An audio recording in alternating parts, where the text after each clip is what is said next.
Network is here. Hold no punches. I'm real revolutionary right now. Support this man, Black Media. He makes sure that our stories are told.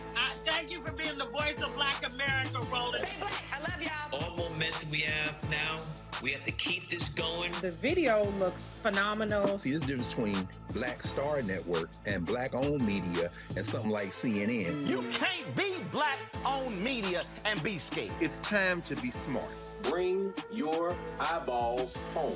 You dig?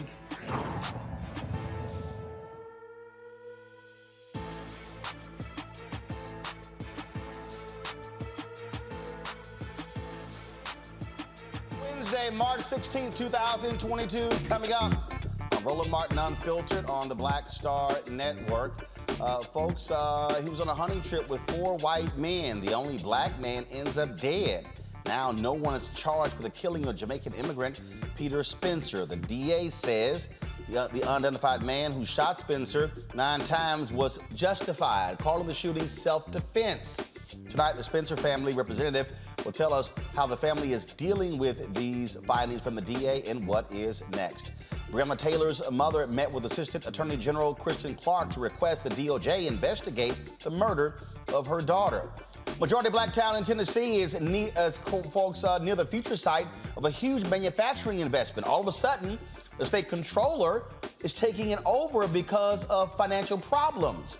Mason, Tennessee's vice mayor will tell us what the hell is going on. Non-tenured faculty members at Howard University are threatening to go on strike. We'll have 2 of them here tonight to explain what they're demanding from the university. And HBCUs that receive bomb threats are eligible for federal funds. And Meharry Medical College gets a $20 million donation from a big-time billionaire. Plus, in our tech segment, a comedian found a way to help black businesses make money. We'll tell you all about that. It is time to bring the funk on Roland Martin Unfiltered, streaming live on the Black Star Network. Let's go. He's got it. Whatever the miss, he's on it. Whatever it is, he's got the scoop, the fact, the find. And when it breaks, he's right on time and it's rolling. Best believe he's knowing. Putting it down from sports to news to politics. With entertainment just for kicks, he's rolling. It's on go, roll, roll, y'all. It's Roland Martin, yeah. Rolling with Roland now.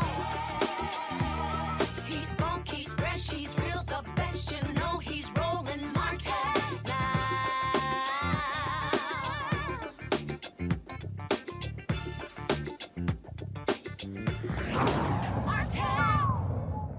You're going to... Pennsylvania District Attorney, folks, says no one will face charges in the killing of a Jamaican immigrant. Peter Spencer was shot 9 times while on a camping trip with 4 white co-workers. Sean White, the Venango County DA, said the shooting was self-defense, adding the victim brought weapons to the trip and instigated the altercation, which ultimately led to his death. The ballistics and the toxicology to try and prove the witnesses wrong.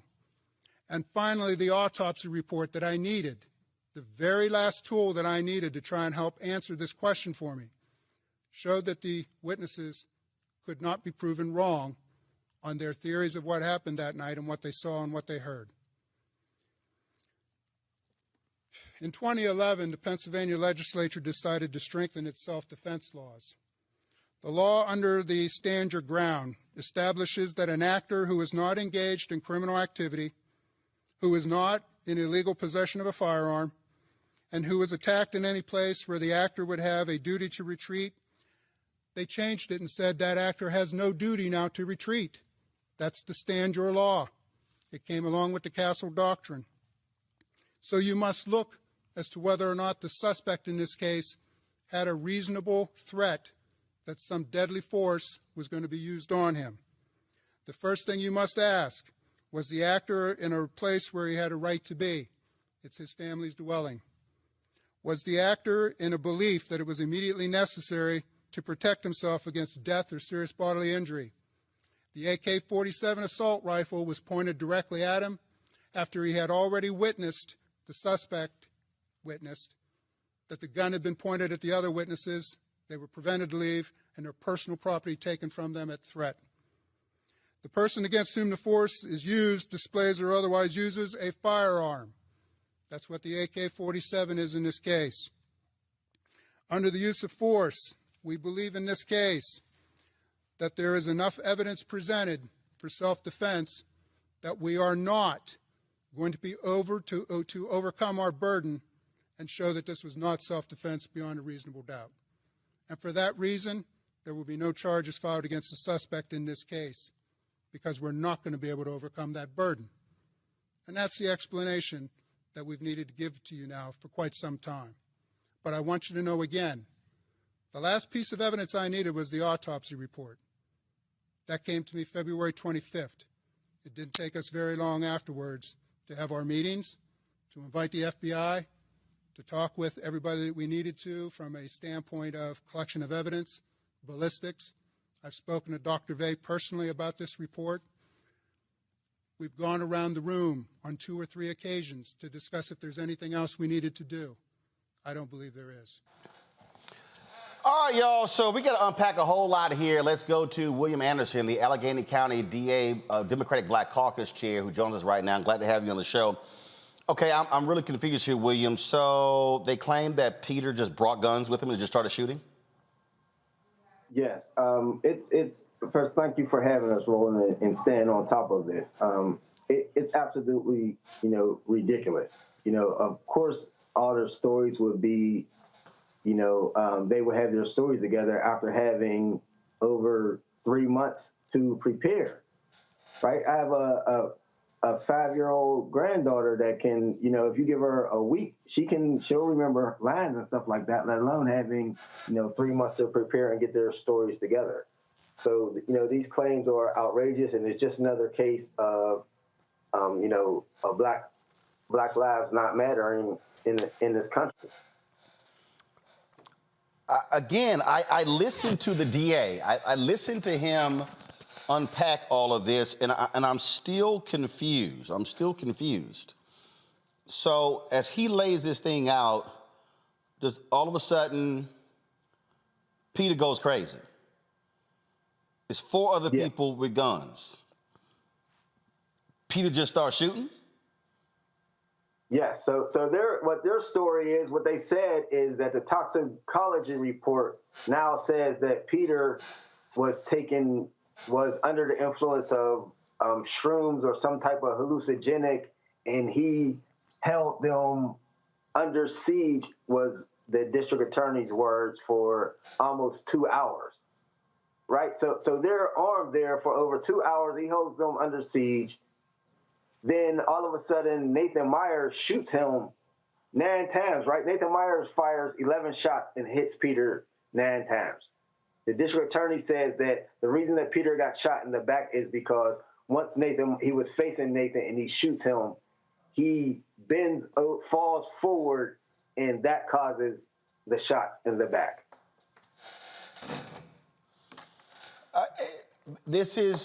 So the DA didn't state what? Did they see him ingesting drugs?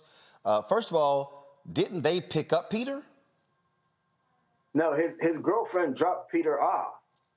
So his girlfriend drops Peter off. Peter's fiance drops him off, and then when she returned, he was dead. Yeah. This is quite confusing. The family is going to be holding their own news conference next week with a private forensic expert, correct? Yes. We enlisted the services of Dr. Cyril Weck as soon as, we became aware of this. So Dr. Cyril Weck performed the second autopsy, and Dr. Cyril Weck said that he stands by his decision that Peter was hunted, and Peter was shot, and Peter was executed. So they had the Venango County coroner, who, I believe this is probably her first case like this, her record against Dr. Cyril Weck, who is one of the most, educated and the most famous pathologists in the entire world. Certainly the family has to be shocked to hear what the DA laid out. They were devastated, and they spent over 2 hours, in conversations with the district attorney prior to him having this meeting, and the district attorney, allegedly didn't say a word in the meeting, right? The meeting was ran by the state trooper, and conveniently the African-American state trooper at that. So this is just, it's just another case of our lives not mattering, no matter Black men in this entire world, no matter where you're from, no matter where you go, we're in danger. Wow, this is, again, quite confusing. The fact that it took this long, no one arrested. Again, 4 white guys with guns. And okay, so, and I'm also unclear. So the DA said that, he brought his AK-47 with him? Yes, he said he brought 2 AK-47s with him. And now that, after all this time, now he alleges that the Attorney General was investigating Peter for selling ghost guns, right? And that, and said in the press conference that Peter, one of the weapons that they found that Peter brought, allegedly the serial numbers were scratched off. So did Peter's girlfriend corroborate that he brought 2 AK-47s with him? No, all of this is coming from the Venango County District Attorney. This is something that that we've heard for the first time. So they say that Peter got dropped off by his girlfriend and brought 2 AK-47s with him. Have y'all talked to Peter's girlfriend? Did she say that he brought guns with him? As far as my knowledge is, she has no knowledge of that. As far as what I've heard, we aren't aware of Peter having any weapons on him. And AK-47s are not easy to slip into your pocket.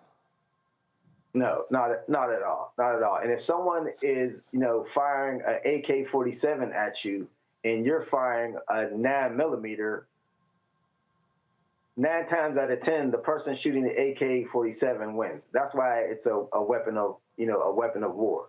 So you don't just spray an AK-47 and no one gets shot, right? No, there's no damage. There's no bullet holes in any property. There aren't any. The vehicles don't have holes in them. And we know from regular street violence on the street, anytime someone shoots an AK-47, there's all type of collateral damage that is a result, and you can tell that an AK-47 has been shot more than just saying that you have cartridges, right? It leaves holes in things. Wow. When is the family going to hold their event next week? We're not exactly sure on the day, because the family is so devastated, and and the mother has basically had a total relapse of what she had when she found out that Peter was murdered. So she basically has gone through everything all over again, right? And had all of her dreams and her faiths in the system and in the faith in our country, all of that has collapsed. Gotcha. All right, William Anderson, we surely appreciate you joining us, giving us the latest update on this. Thank you. I appreciate it. Thank you for having me. Now I'm going to go to my panel right now. Breonna Taylor, political strategist. Robert Patillo, executive director, Rainbow Push Coalition, Peachtree Street Project. Monique Presley, legal analyst, crisis manager. Robert, I'll start with you. We've been covering this story, and it was strange from the outset. One guy, he's black guy's dead. 4 white guys. Never brought into the police station, not detained. The family was confused by this all along. He's dead. Now all of a sudden, we hear this story how he just lost his mind. He was on mushrooms. He brings 2 AK-47s. He holds them hostage, and then all of a sudden, he gets hit with 9 bullets.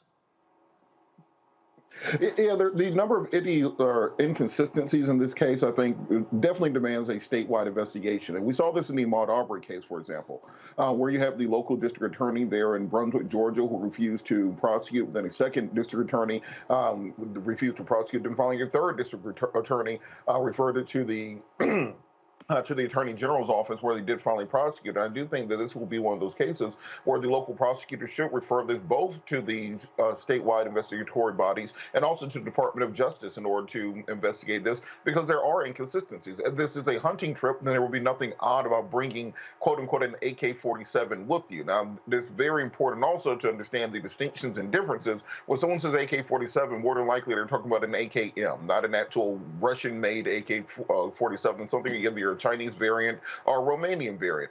Thereafter, you have to ask, are you talking about a Draco, a mini Draco, something that has a full stock on it, something that's made for long-range shooting, or is, as the attorney previously said, just a very street sweeper that's meant to enact maximum carnage? Then you go to the additional question of, well, if they're saying that this was self-defense, well, are we simply going by the word of the three people who may have been in cooperation, who may be co-defendants in determining this was self-defense, or is there any independent verification of this? So there are many questions involved in this case, and I hope that we do see higher judicial bodies investigate this so we can finally get to some truth and reconciliation, because right now there are too many holes in this for anybody to find comfort in the outcome which has currently been determined.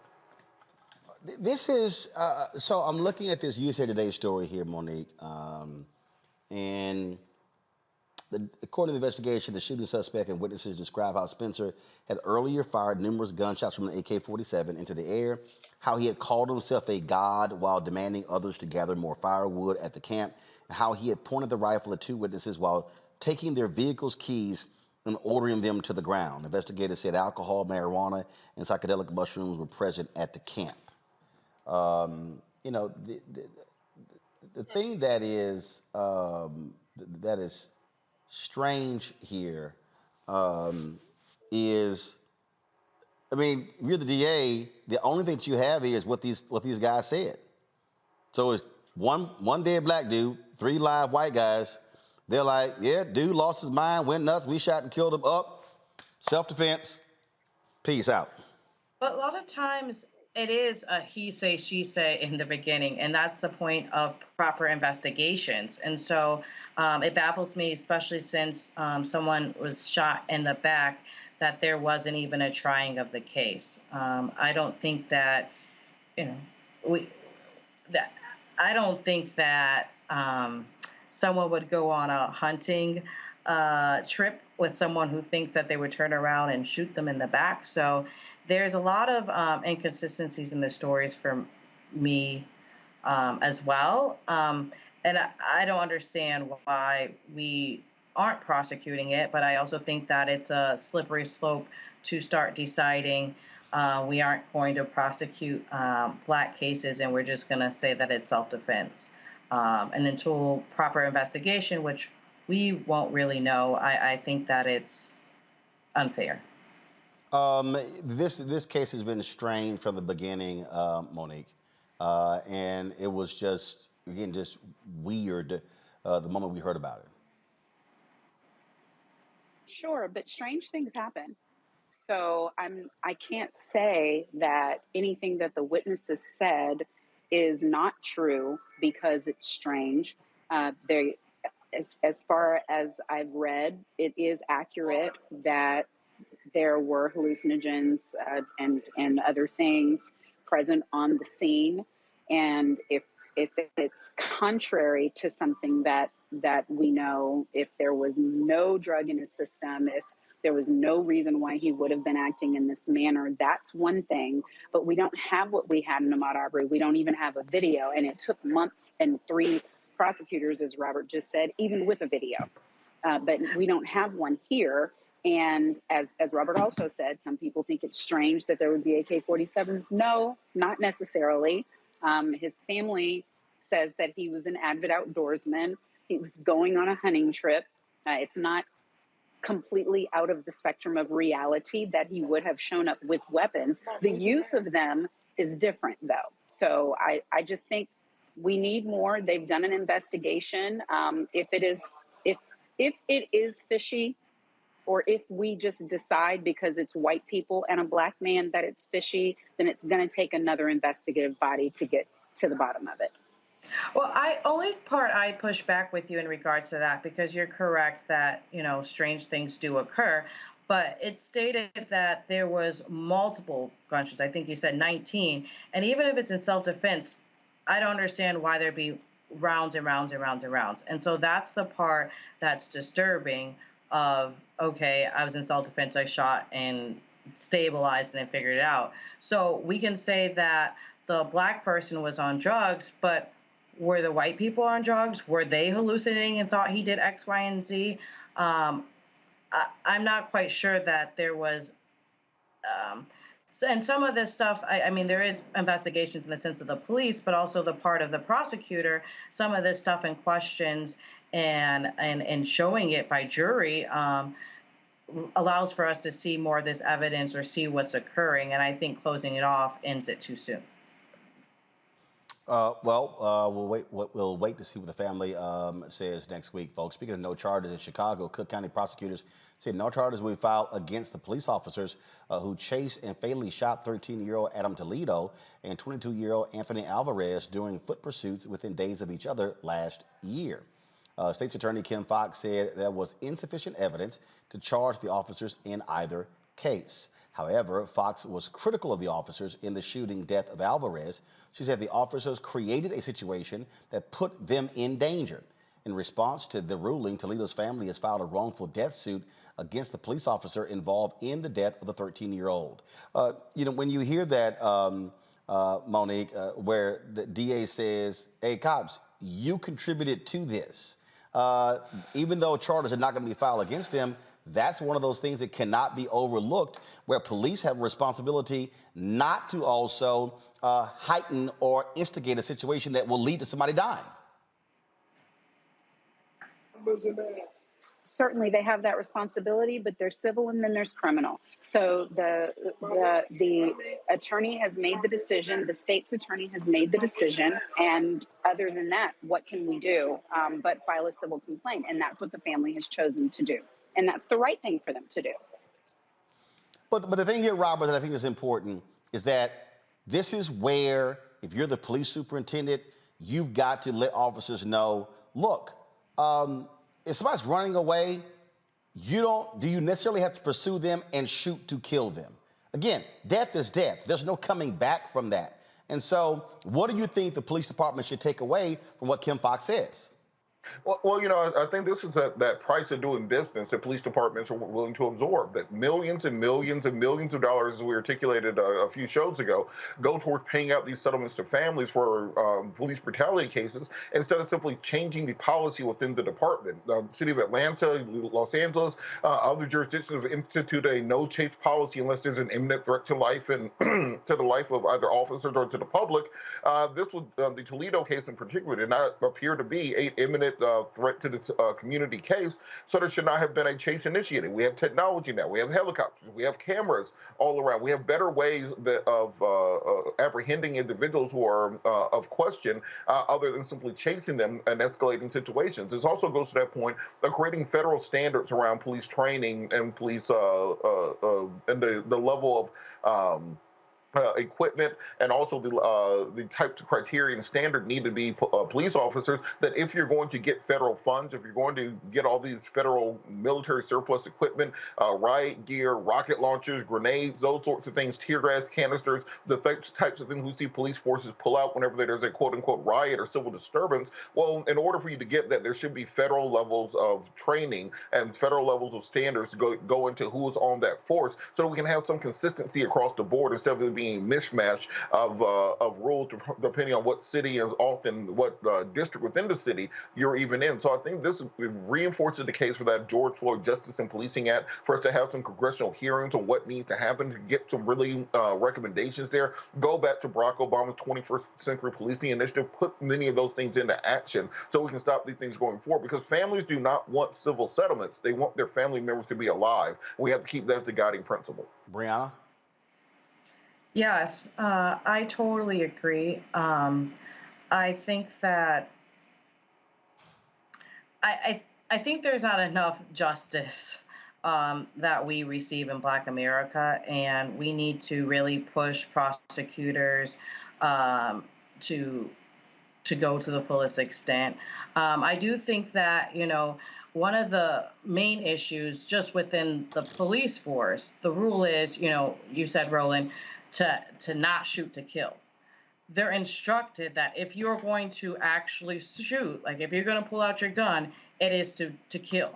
Because if you do not, that means you're not at threat, and then thus you should not use your gun. And so there's that dynamic that's playing within the police force that said, okay, well, if I use my gun, I'm supposed to shoot to kill. If someone is running and fleeing from you and you want them to stop, it becomes an ego trip of you using your gun just to make them stop.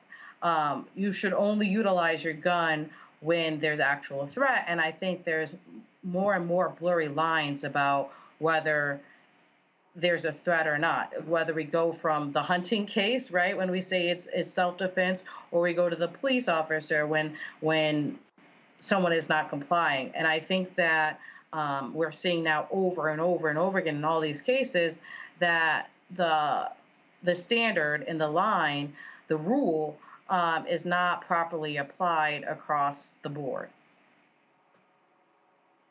Well, folks, let's talk about the treatment of African Americans by police. In a new poll by Associated Press, NRC, African Americans feel little has been done to close the racial equality gap in America. The poll reveals 70% of blacks believe a lot more needs to be done to improve the treatment of African Americans by police. 65% say the criminal justice system needs to treat African Americans more fairly.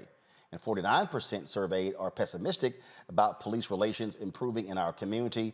This is what happens when, again, Monique, you do not have the George Floyd Justice Act being passed.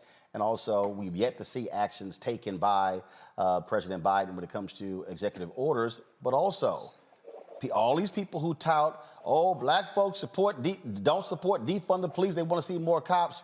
This also speaks to how African Americans feel about still being treated by police. Right. I mean, and African Americans feel the way they should feel because we are disproportionately mistreated by police. So it's not bearing anything out but truth and facts. And everything that you say is true. There is no George Floyd Justice and Policing Act. There should be. There's not. That's the fault of the Congress, not the fault of the executive branch. And whatever executive orders they come out with, frankly, are going to relate to things that are pretty much already happening because it's federal, and where we need the changes at the state level. So voting matters. And I know people are exhausted and probably tired of hearing me say that, but we don't have the balance that we need to push these things through. It's not the Democrats that don't want them, and we don't live in Russia. Joe Biden is not a dictator. He can't force Manchin to do anything. He can't force Sinema to do anything. He can't force Marjorie Taylor Greene to have a brain. None of these things happen that way. We have to vote, and our vote matters. And when we have enough votes, we get the change that we need. That's all I got. Robert? Well, the only thing that I'll push back on is that it's funny how they can always find these bipartisan agreements when it comes to their money. That we've been trying to get a criminal justice bill, a police reform bill, pushed through for years now. You know, we had the Tim Scott Justice Act, we have the George Floyd Justice and Policing Act, and we cannot get a bipartisan agreement on it. But when it came to passing that $1.5 trillion bill that they dropped on Wednesday and passed into law on Friday, they got that done real quick. There were no questions asked. There was no Manchin won't do it, Sinema won't do it. You know, the Republicans are obstructionists, but when they want to do something, they can get it done. They found like $15 billion to into Ukraine. I guess it was in some couch cushions or under the mattress or something, but they found that and they got that done and turned around in a week. So we need to be pushing our political leadership to put the same level of interest, put the same level of intensity in protecting the lives of African Americans here as they are in protecting Ukrainians in Kiev. We have to ensure that if they want our votes again, because they're going to come back this year looking for our votes for the midterms, they're going to play the same old civil rights commercials, saying this is the most important election of your lifetime, XYZ. I want you to do whatever it took to pass that $1.5 trillion bill that you passed last week in 3 days.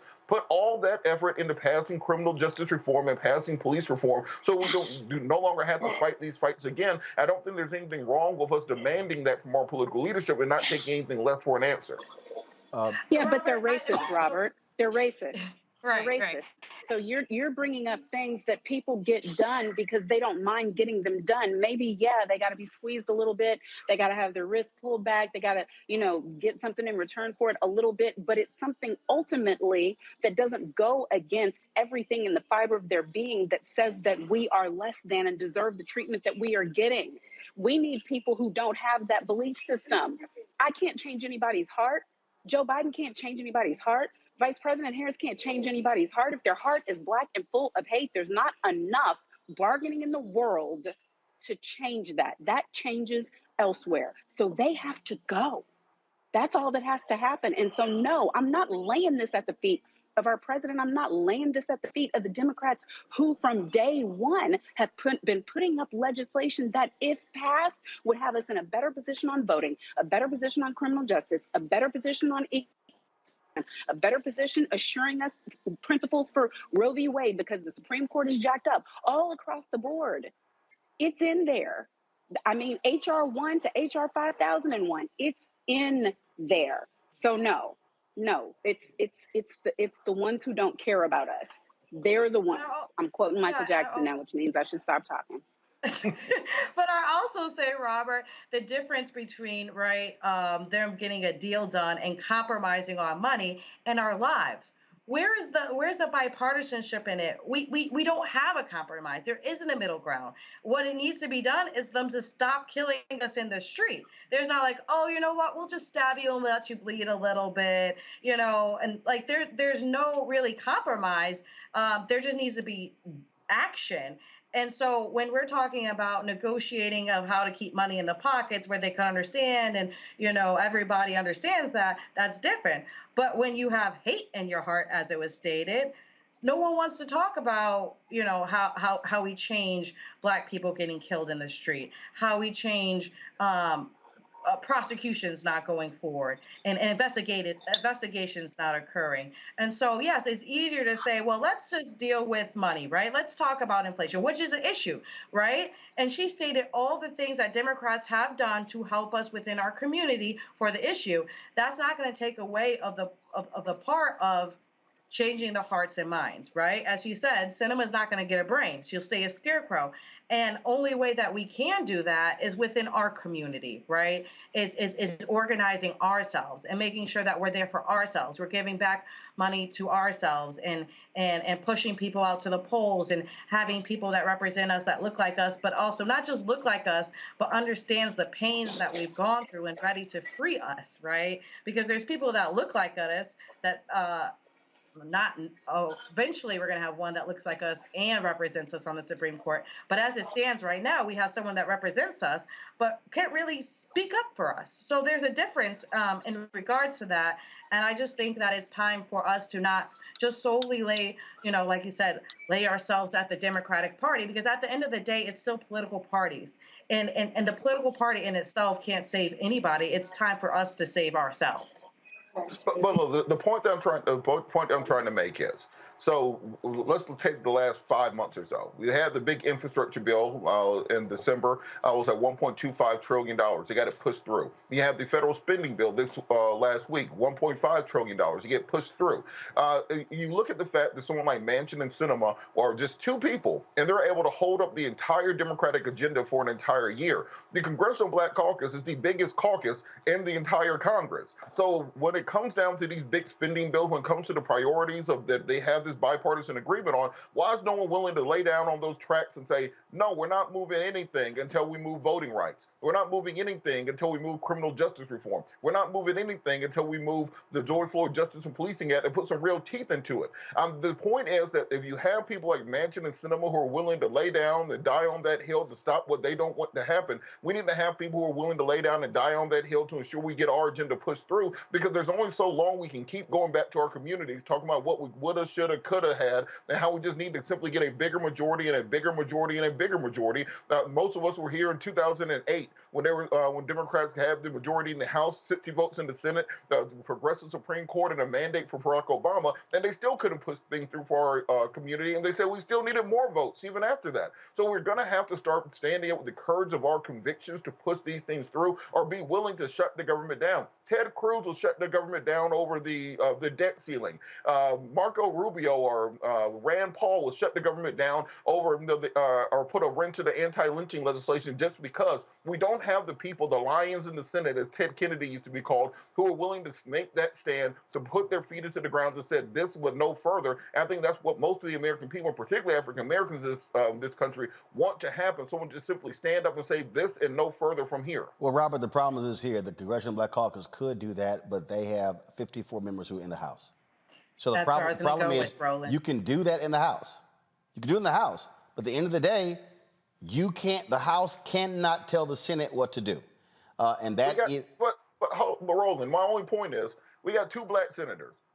Sinema and Manchin can shut down all of government for a year. Why can't the 2 black senators do the same thing for black people stuff? That's my only question. Okay, but because the point is, you're going to shut down. Here's the deal: you're going to shut down the Senate, and then what? Sinema, Manchin still not move? Then what happens? You got to play brinksmanship. You don't know what people will negotiate to take them to the negotiating point. You can't just take no for an answer the first time they say it. I feel like that's what many people in the African American community feel. We'll suggest it one time, we'll have a press conference, but then after that, nobody's going to lay it on the line. You literally had multiple votes for the PEOPLE Act, and they failed. They did not get the 60 votes, and you did not have 2 Republicans who crossed the aisle to negate Sinema and Manchin. You just didn't. Okay, good. And so you guys don't want to do my thing?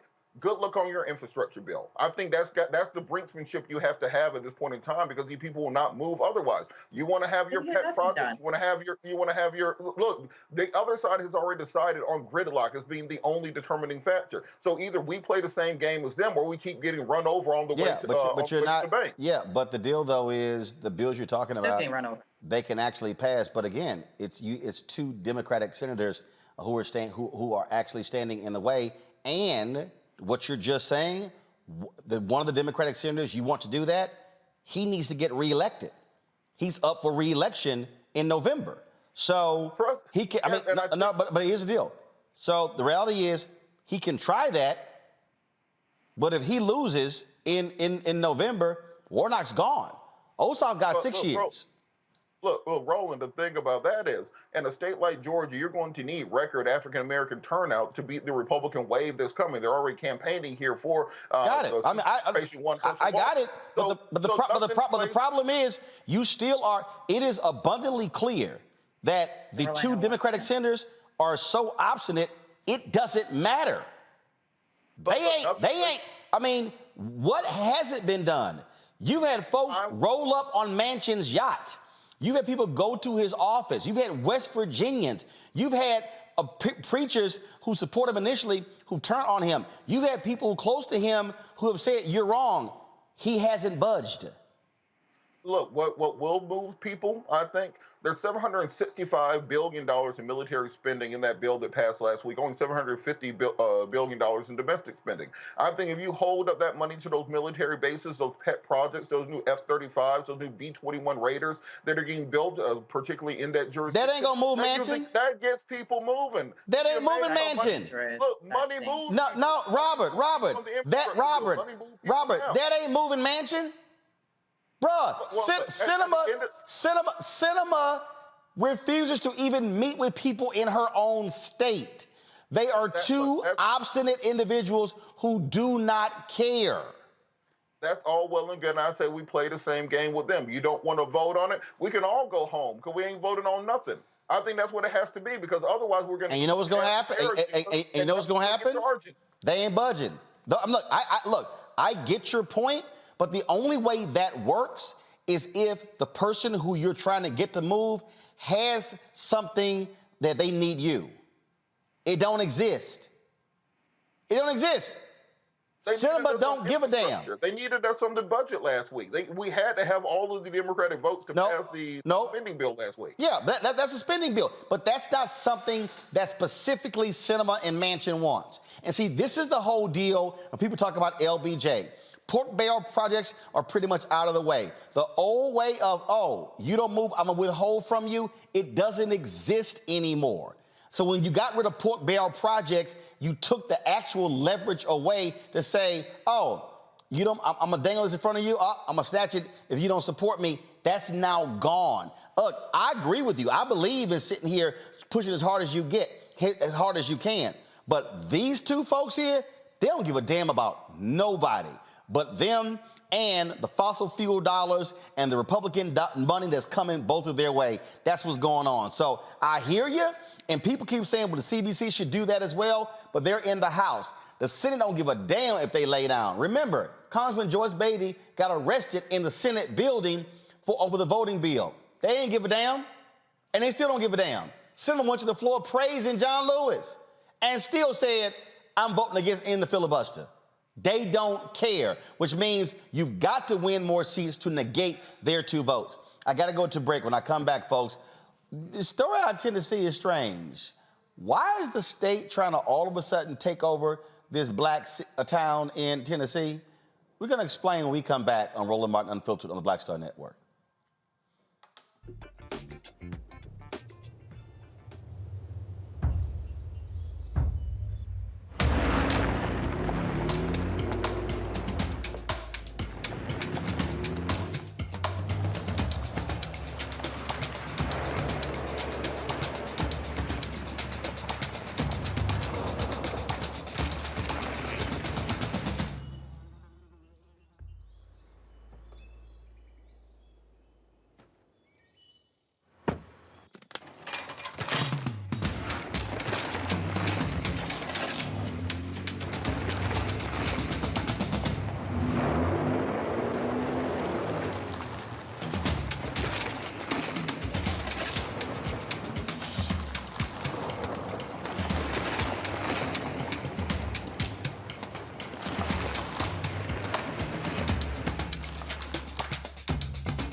I was in the telephone booth on 63rd and 3rd Avenue. Brought my coins in and dialed a number. Mr. Parks, this is Richard Browntree. Oh, yeah, yes. Well, you know, it looks like you got the role. I didn't know whether I'll go blind. Oh, really? Okay, well, wait. You can't tell anyone. Can I tell my parents? And I'm walking around town, and my fellow actors and models are saying, hey, you know what? Tree, I think I might have gotten that role. You hear this 2 or 3 different times. Right. Like, did he well, wait a minute. Was I dreaming that? Or then Gordon calls me up. I call Gordon, and he says, we're having the press announcing you are the chef. I get in the limo, and when I pull up and saw this, oh, Lord. What we used to call, I'm shitting in high cotton. Yes, in high cotton, yes. I get out, and all the press is there, and actors, and I walk in, and Gordon announces, yes, this is Richard Browntree, and he's gonna play the character Shaft. Magic.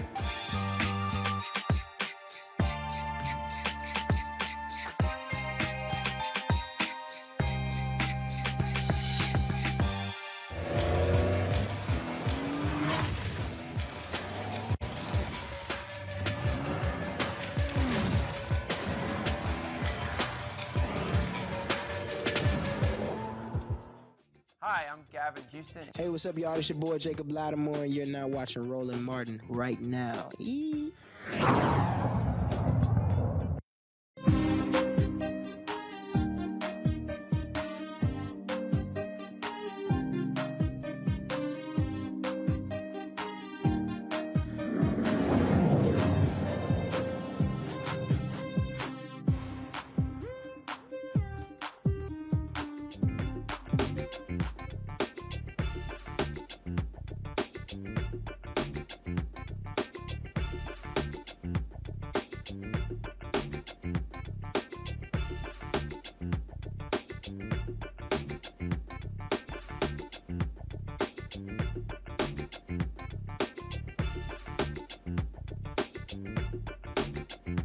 Non-tenured faculty at Howard University are demanding more resources from the university. They had a protest on campus where they made their demands. They made it clear if they don't get what they want, they are going to be going on strike. Roll it. The university's leadership has made clear that a better working environment and a better learning environment is unimportant to them. We were scheduled to meet with the leadership again on March 18th, that's this Friday, but they have gone silent.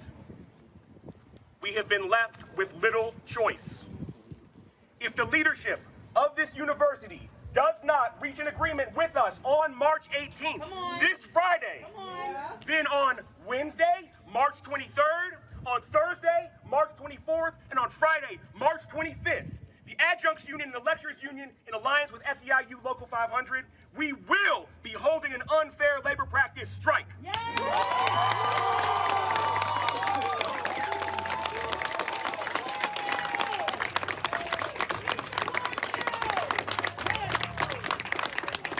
are calling on our tenured and tenure-track colleagues to stand with us and honor our picket lines during the strike. We're calling on our students, alums, and all of the HU community to support us in our effort to overcome the unfair labor practices of university leadership and to better the university as a whole. We ask you to stand with us in solidarity. We seek to stand with you in solidarity. Like I said earlier, these have been individual fights for far too long, and we have not seen the movement any of us need. So now we all need to come together and get the movement that we require. Thank you. All right, folks, joining us now are two contingent faculty members, Annika Panther and Sean Perez, both teach the English department. Folks, glad to have you here. Is it Annika or Anika? Anika. Anika, all right, well, Anika. So first and foremost, walk us through, y'all demanding better working conditions. So it laid out all the terms you're seeking from Howard University. Do you want to go ahead, Anika? I know one of the things we're looking for is the end of the 7-year cap, where if you are not a master lecturer or tenured or what have you, if you are a yearly renewed, you can't do that longer than 7 years. The other is that we're looking for just more of a more streamlined process for reapplying for our positions, getting longer contracts, 3 to 5 years, and then a process that's a little bit more streamlined for renewing that. Sean, did you want to? Yeah, that's exactly it. I mean, I think the way that the university has structured this now, where you're not able to renew your contract again after 7 years, puts people in a really hard position because they give 7 years of their life to the university. And even if their department needs them, even if their students love them, even if they're a great teacher by every metric that you can possibly measure a teacher by, the university has this, what we think is a really arbitrary rule that just does not allow them to renew those contracts. And we, Anika and I, every year we see people who are really talented teachers who love the university, who are lost. And we frankly haven't been able to hear a reason from the administration why they want to keep this rule. And it's not unreasonable. Yeah. Yeah. So is 7 years a standard? Are there other universities that have the same 7-year, or is this unique to Howard? Well, I did speak with several other universities, for example, say NYU, they don't have that. If you are doing your job well, you have good reviews, even if you're not a master lecturer or tenured or what have you, that you can retain that position indefinitely. There have been teachers there at the lecturer or adjunct position for decades. So I do know NYU, I believe, is it Fordham University? Sean, what were the others? There are lots of universities that I mean, I don't think any university in DC has this rule. I don't know about other HBCUs and whether they have this rule. I've never heard of one. It's possible that they do. I know that there are some institutions that have it. Harvard is one that often gets referenced by administrators. But, our view is it's an exploitative practice, and some universities do exploitative practices, but we don't think Howard, given its tradition, given the legacy it's trying to live up to, we don't think it fits in with that. And I think a lot of universities have also been moving away from it because it is exploitative and because faculty have been pushing back against it. Yeah. How many people are we talking about? How many faculty members are we talking about here who are impacted? It's 140 or so people in our bargaining unit. Yeah. And then there are also adjuncts who are also bargaining for a contract. And I think that's also about 140, if not a few more. But there's 140 full-time faculty who are impacted by this rule. And then, of course, there's the economics, too, which is as much an important part of this fight, I think, as the job stability question. Yeah. Questions from my panel. Breonna first. Yes, I have a lot of questions. I find it very interesting in the sense of we had earlier, not this year, but the letter of last year, we had the students of Howard striking due to inhumane conditions in the dorm rooms. And then we had the nurses at Howard University ready to strike because they didn't get the amount of money that they needed within their contracts, and they were going to walk out because they're not getting paid as much. And now that we have this as another of a trilogy of Howard University professors striking, I see a commonality of it, and I don't know if that's necessarily true, but is the underlining money, is there a difference between, 7 years, waiting that 7 years versus the way that they're doing it now? Would that allow them to not spend as much money? Is there an economic point of why they're making maybe this decision? Well, even if let's say I finished my 7 years, they would hire a new lecturer that'd be full time.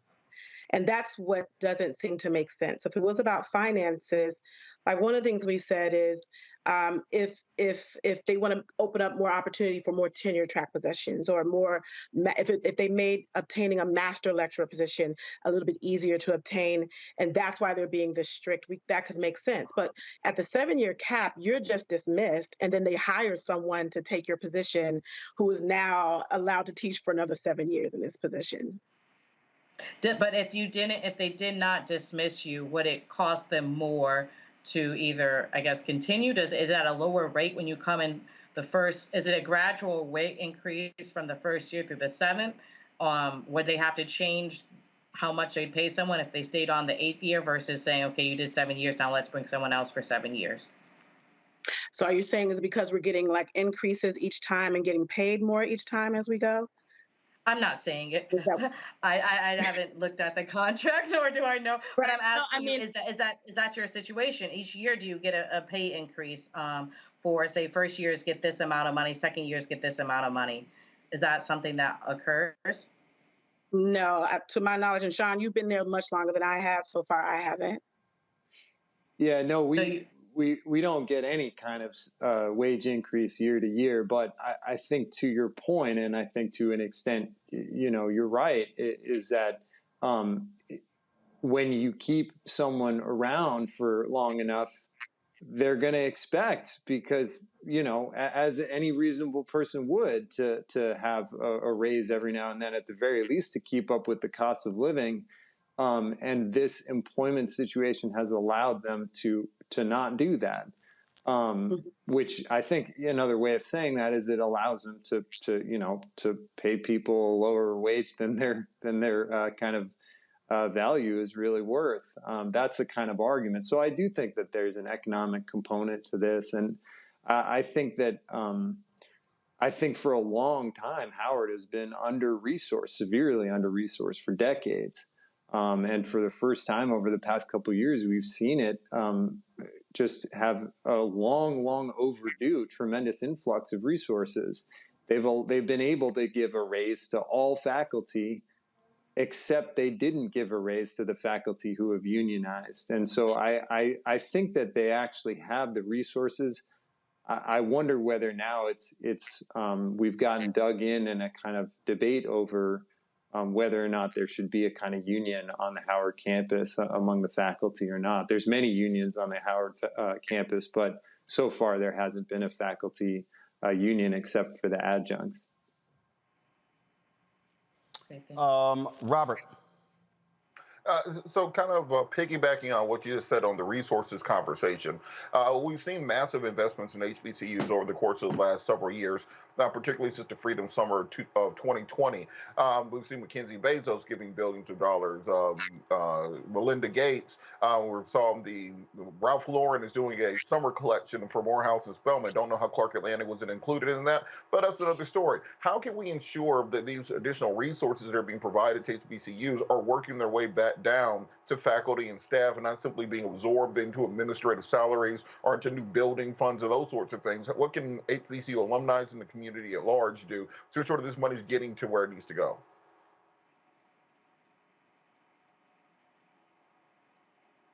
Anika, do you want to speak to that? Oh, yeah. I mean, I think one of the biggest things is somehow if the university could show how much they value those who aren't tenured, who place value on the non-tenured faculty, gave us opportunities to shine as opposed to being the ones who kind of do the grunt work. Even though I love what I teach, I could do this until I retired.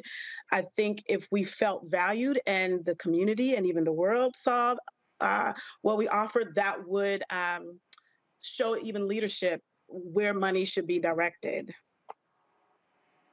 Yeah, I agree. And I'll just add, first of all, I think that they need to be building buildings. They need to, this was part of the Blackburn protest, was the quality of the housing on campus. And they are putting a lot of money into housing, and that's a good thing. But I do think that this presents an opportunity as well to ameliorate long structural inequalities in terms of the pay for faculty as well. And frankly, it makes it hard to retain quality faculty. What I've experienced just being at Howard for 2 years is that it makes it hard to retain really high quality African-American Black faculty. I've seen a lot of my colleagues leave because of this 7-year rule or because of the low paid. I mean, Howard is the lowest paid for our job type in the DC area. When you account for cost of living, it's the lowest paid HBCU. So I think this is, and that Mackenzie Scott donation that you referred to, that was $40 million to Howard, and it was earmarked for faculty retention. So this really is where we think the money should be going. How do you get there? In this case, unfortunately, I think it's going to mean a strike, just because of how intransigent and how much impasse we've experienced at the bargaining table. All right then, folks, we appreciate it. Thanks for joining us, and we'll see what happens. What date have y'all set? Is it by Friday and then you go on strike? Yeah. Yes, that's right. All right. Yep. If we don't reach an agreement by Friday. All right. Well, appreciate it. Thanks a lot. Thank you so much. Folks, Howard University sent us this statement. Howard University strongly values our faculty and their longstanding dedication to developing our next generation of leaders. We also respect the rights of our adjunct and non-tenured track faculty to use their voice to express opinions regarding financial sustainability and job security within the higher education field. As an institution, we remain deeply committed to ensuring our esteemed faculty of educators and researchers have the adequate support and resources necessary while providing the highest quality of education possible for our students. Over the coming weeks, we will continue advancing good faith efforts to reach an agreement with the union for both adjunct and non-tenured track faculty that addresses the needs of all parties involved. Folks, today at the White House, there was an event where Vice President Kamala Harris spoke about resources the federal government is going to be providing to HBCUs who have been hit with a variety of bomb threats. This is what she had to say. Today, we are announcing that HBCUs that have received threats that significantly disrupt the learning environment are eligible for grant funding through our Department of Education and the Leadership of Secretary Cardona. These short-term grants, known as Project Serve grants, can be used to hire more mental health professionals, to enhance campus security, and to provide specialized training to security staff. And again, they will only be given to schools that have received threats that significantly impact the learning environment. In addition, our administration is releasing a resource guide for colleges and universities with detailed information on detecting, preventing, and recovering from threats and acts of violence. And we will continue to work together with schools and houses of worship and all other impacted institutions to ensure safety and security. The FBI continues to investigate bomb threats made against at least 36 historically black colleges and universities in January and February. No devices were ever found at the schools. Also, folks, in HBCU news, billionaire Mackenzie Scott donates $20 million to Meharry Medical College in Nashville, Tennessee. The donation is one of several she has provided to historically black colleges and universities. Meharry President James Hydeth says the money will go towards campus infrastructure upgrades and academic program expansion. Meharry is the nation's largest privately independent historically black academic health sciences center dedicated to educating minority and other health professionals. This, of course, Breonna, look, she's donated a lot of money to HBCUs in the past year, and in many ways, her donations has doubled, if you will, or quadrupled the endowment of a lot of these HBCUs. This says a whole lot about the lack of resources they have. Right. And as Robert stated, we just need to make sure that we're pushing them to use the resources correctly. I don't agree with that. Maybe buildings don't need to be built, because the older they get, there does need to be some reconstruction. You can see differences of campuses when they do building projects. But I do think that it needs to be allocated properly. And I'm glad that a lot of HBCUs are receiving the funding. It's just sad to constantly see, though, the money's given, but there's still a lot of disparities with other schools, especially when they have high endowments and stuff like that. So still encouraging alumni to get involved and keep up our HBCUs within our community as well. Obviously, that's critically important, but Robert, no doubt the resources that Mackenzie is providing is critically important, and it shows you again how one person can have a huge impact when it comes to supporting HBCUs. This is probably, I mean, I think it's the 10th or 12th HBCU that she's given at least $20 million to. You're right, and I think this also points to the fact that we have got to start, one, engaging our alumni more so, and also engaging our community in a broader extent. We shouldn't have to depend on Mackenzie Bezos to float the HBCUs. We should be able to depend on our own community and we were very thankful for the gifts from her, but we can't count on those coming often. You know, Elon could probably chip some money in, Jeff Bezos, Bill Gates, all of them could, but we have to make sure that we internally have a sustainability model where we are funding our communities, because the majority of our black doctors are coming from HBCUs. The majority of our black lawyers are coming from HBCUs. The future business leaders of America, those of us who are nerds in FBLA in high school, those people are coming from the majority out of HBCUs. So we have to ensure that all of us, on our individualized levels, are giving back to these institutions, are putting the money where our mouth is, and are investing in our future. Because if we do not invest in them, then we will see HBCUs be back on the brink of closing, back on the run again. So we have to continue these investments going forward and increase them, and ensure that everybody chipping in their fair share to keep the institutions both open and growing. Folks, going to go to a break. We come back. Breaking news regarding Jussie Smollett. We'll tell you about that when we come back on Roland Martin Unfiltered on the Black Star Network.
On the next A Balanced Life, as we grind down to the end of another long winter, it's easy to slip out of balance and into the foggy doldrums. On the next A Balanced Life, ways to push through the gray days until the warm days of spring arrive.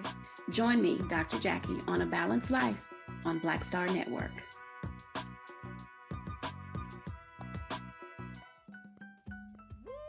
We're all impacted by the culture, whether we know it or not. From politics to music and entertainment, it's a huge part of our lives, and we're going to talk about it every day right here on The Culture with me, Faraji Muhammad, only on the Black Star Network. What's up, y'all? I'm Will Packer. Hello, I'm Bishop TDJ. What up, Lana Well, and you are watching Roland Martin Unfiltered.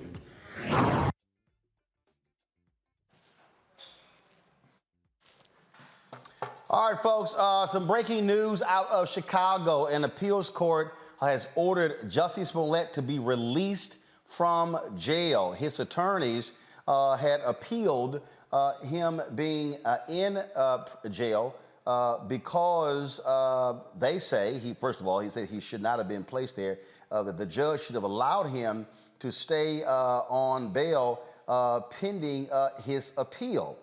You might remember the judge in his particular case sent him to Cook County Jail immediately. His attorneys have been fighting to get him out.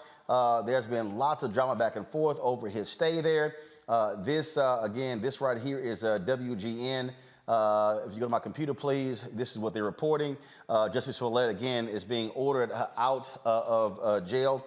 He was ordered released today by an appeals court. They agreed with his lawyers that he should be released pending the appeal of his conviction for lying to police about a racist and homophobic attack. Now, his attorneys argued that, look, even if the case was overturned, he would have already served that time and be off of probation as a result. Remember, he was given 30 months probation, but that included 150 days, in the Cook County Jail. Robert, what do you make of this decision? There have been people posting videos. He had been critical of being placed in the jail. They were also, he was only drinking water. They were not trusting of the food there. They had him in a psych ward, and he kept saying, look, I'm not, he said, I'm not mentally disturbed. And his supporters have been posting various videos on his Instagram page every single day. His family has been extremely vocal, but they're feeling as if he was being mistreated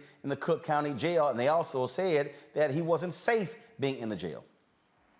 This case has gone so far off the rails from any normal procedure in any regular case, so all the way from the investigation to the initial accusations, all the way through the conviction phase and the sentencing phase. Now, the concept of an appeals bond is not outlandish in many cases. That if an individual does not pose an immediate threat to the community, if there are any issues that they think need to be taken up by a higher tribunal, then often a appeals bond is granted.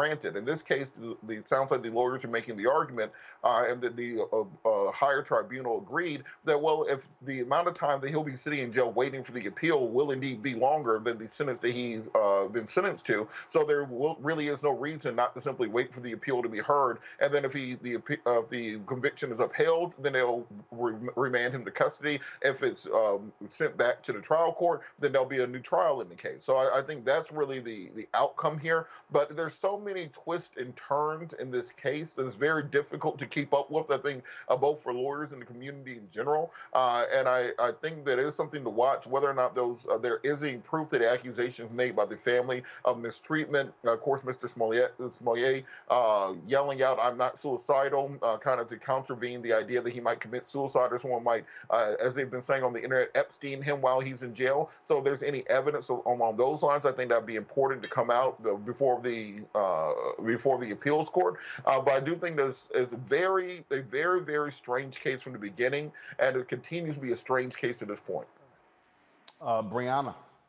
Yeah, so I find it weird that you would say Epstein him, because I don't really see why there would be to an extent where they would there's theories on what happened to Epstein and so forth and why it was beneficial in the federal government.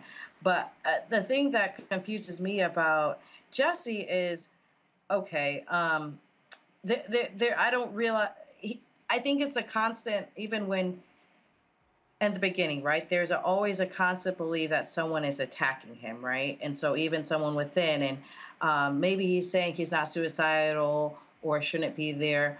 I do not know any which way. I really haven't been following it. However, every single time I hear stuff in regards to it, it doesn't sound right. It does sound like there might be mental instability if he did decide that it was okay to fake him getting mugged. That doesn't come from somebody who is mentally stable. And so there might have been tests for him, and they might have determined that needed to occur. But in regards to he being released until after his appeal, that does sound fair because he would serve his time. But I also want to stress there's a lot of people who don't get that privilege, right? And so we're talking about, like, poor Jesse, he's only drinking water. There's a lot of that inhumane treatment just on a regular person, and it's being amplified. But it's also, it's like you said, there's keeps on different facts that add on to it. And at the end of the day, I have to remind myself he's an actor. And so it gets too extreme and dramatized. And he, was originally said to do all this in order to get attention and get publicity and so forth. And he's received it. It's not positive. We don't know where it goes from here. And, I do think that it's fair that he's out on bond, on bail. But I also think that needs to apply to other people who don't as privilege of Hollywood. Yeah, but first of all, but it's not a privilege deal. I mean, look, it's a low level felony. As the Cook County State's attorney said, these cases don't even go to... 5 felonies, right? Huh? 5 felonies. No. These cases don't even go to trial. Initially, as Kim Foxx stated, there was an agreement, charges were dropped, community service paid a fine. Then a special prosecutor is brought in. Then they indict him. They actually go to trial. The reality is they decided we're going to make an example out of him. If this did not blow up the way it did, this is not a trial. You do not expend this amount of resources to put Jussie Smollett in jail. You don't. This is not, you on Jussie's side. No, it's just not. You don't even calculate. Here's the thing.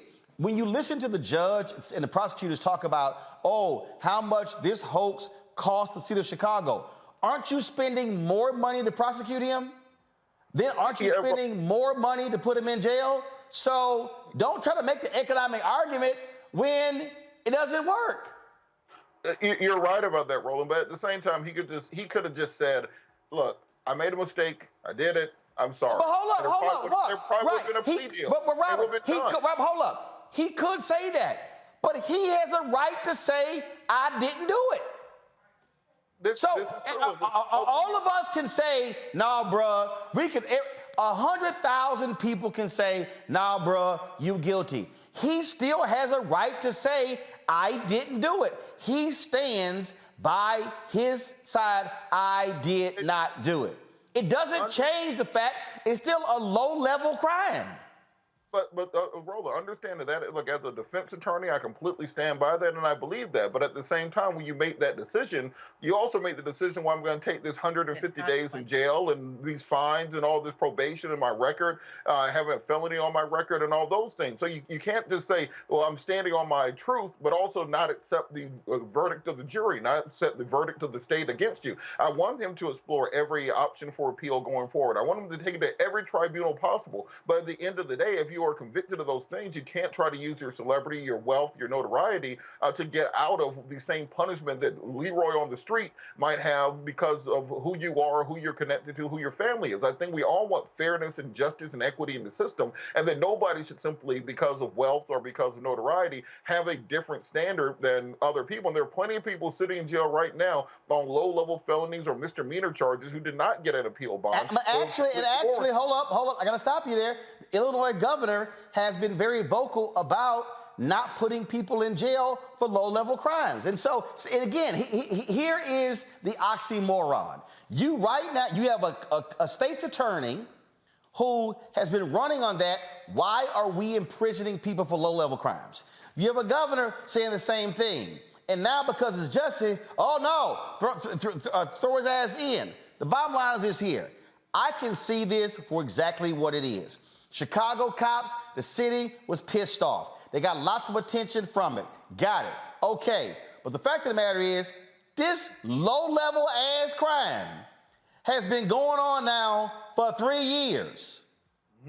Here's it, and remember, the state's attorney, she adjudicated the case. They dropped the charges, fined community service.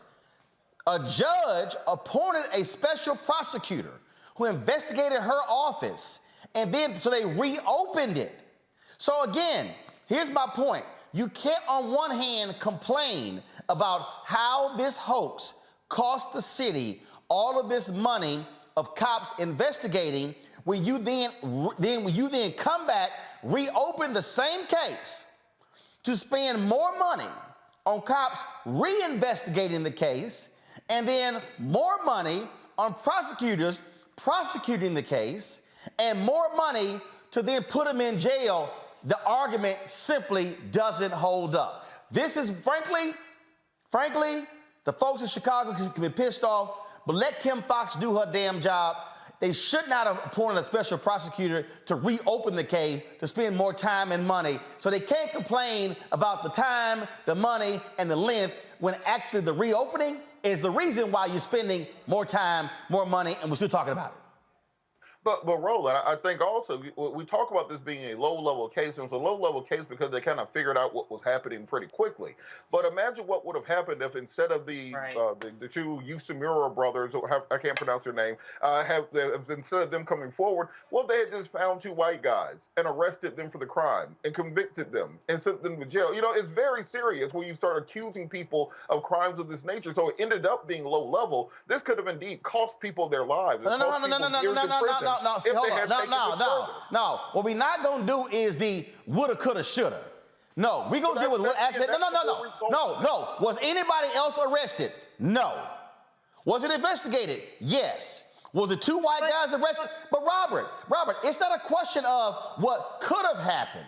Okay? Now, what you described is if what you described actually happened, then what you're saying then applies. But the hypothetical of, well, this could have happened, so therefore it doesn't apply. I will say, though, I would challenge too, Roland, though, in the sense of it's not low level. If actually that what happened occurred to Jesse, like he said it would, it wouldn't be a low level crime. No. Stop. See, y'all are conflating things. If what happened to Jesse would not be a low-level crime. No, what Kim Foxx is saying, the hoax is a low-level crime. You can't, the two ain't the same. See, what y'all are going to is, oh, if this had happened, and if it was true, and if these things happened, okay? Kim Foxx, the state attorney, said, no, it did happen, it was a hoax. What he was charged with, that is a low-level felony. And so I'm dealing with what actually happened, not the hypothetical of what could have happened if it was true. Nobody gets charged on if this actually had happened and it was true. The bottom line is this here. Would we be talking about this case if it wasn't Jesse? No. Would the story have gotten the amount of attention? No. I do not believe that you should be prosecuting people because of the level of attention a story got. I think you let the state's attorney do her damn job, Because here's the thing that I keep saying, using their precedent, hell, you could appoint a special prosecutor to investigate any case that a DA. How about, okay, she announced those cops, we did earlier, she announced those cops are not going to get charged in the shooting deaths of those 2 Chicago guys. Okay, why don't the judge appoint a special prosecutor reopen those cases? Now, are the shooting deaths of 2 people, are those cases more serious than Jussie Smollett? Yes or no? Of course. Yeah, of course. I think so, yeah. So what they have now done is establish a precedent that we can go to a judge, get a special prosecutor to reopen any case regarding Cook County State's attorney if we pissed off with the result of it. That's actually the end result, what we're talking about right here. But Roland, look, this is the issue. You talked about precedents right there. So imagine if you just simply let this off with just a slap on the wrist. You say, well, go about, pay your fine, don't worry about it. Then the next case that happens is a white woman accuses 2 black men of a crime. They find out she's telling a lie, and then she cites the Jussie Smollett rule, and it says that she needs to get probation also, that she should not be prosecuted for those crimes. This is why it's important that you adjudicate these things, go through a jury of your peers, have a sentencing hearing, go through the appeals process, and follow the law as it is set out. Because everybody has to be set out evenly. No, bullshit. This is why you let a state's attorney do her damn job. See, let's not overlook what actually happened here, okay? People in Chicago were pissed off at the black state's attorney chose to adjudicate the case. She made a decision as to how to end this case. They were like, bullshit, damn you, Kim Foxx, we gonna do something else. We can't overlook that. And so, again, if some white woman makes the accusation, then Kim Foxx, the state's attorney, gets to make the decision as to how she prosecutes that case. Happens every single day. But then it goes back to what you're saying of the unfair treatment, right? Hold up, how is it unfair when y'all bring up a hypothetical? No, because that's what the law of the land is, right? No, the law is not hypotetical. Y'all saying, oh, in law school we do hypos all the time to understand how to apply cases. It's the Socratic method. Hold up, y'all are literally saying, well, if this happened and a white woman accused 2 black people and then she got sentenced, here's the deal. Do we know that Kim Foxx would take it to trial? No. Do we know that Kim Foxx would not adjudicate it differently? No. Do we know that she wouldn't give it the same thing? No. So what are we saying? When we use the Socratic method, oh, sorry, Robert, but when we use the Socratic method, we have to use these different cases, right? And we have to decide, okay, if we do this, this, and this, then this occurs. When we're talking about, okay, we already know that it's guilty, right? And so then we have to go into what is the punishment for the crime. And so another example is, okay, I mean, don't go into hypos, but that's how legal theory is actually applied. But say that someone sees Jussie do this, he gets tapped on the wrist, and then we start seeing copycat crimes, and then we have to a point where a black community, it's like calling wolf. And then we have a larger issue. So when there is, really, we have lynchings and so forth on the trees again. And seriously? Hold up. We literally we are talking about Jussie, and now we go into lynchings. Y'all, stop. No, seriously, stop. This is absolutely nonsensical. Around his own neck. Yeah, he brought up lynchings, Roland. We ain't bringing it up. Okay. Let me go back to what happened. The state's attorney decided we're gonna drop the charges, community service, pay a fine. That means the case was adjudicated. People in Chicago are pissed off. No, damn that, we need him to pay. Went to a judge. The judge appointed a special prosecutor to investigate the state's attorney as to how they arrived at the decision.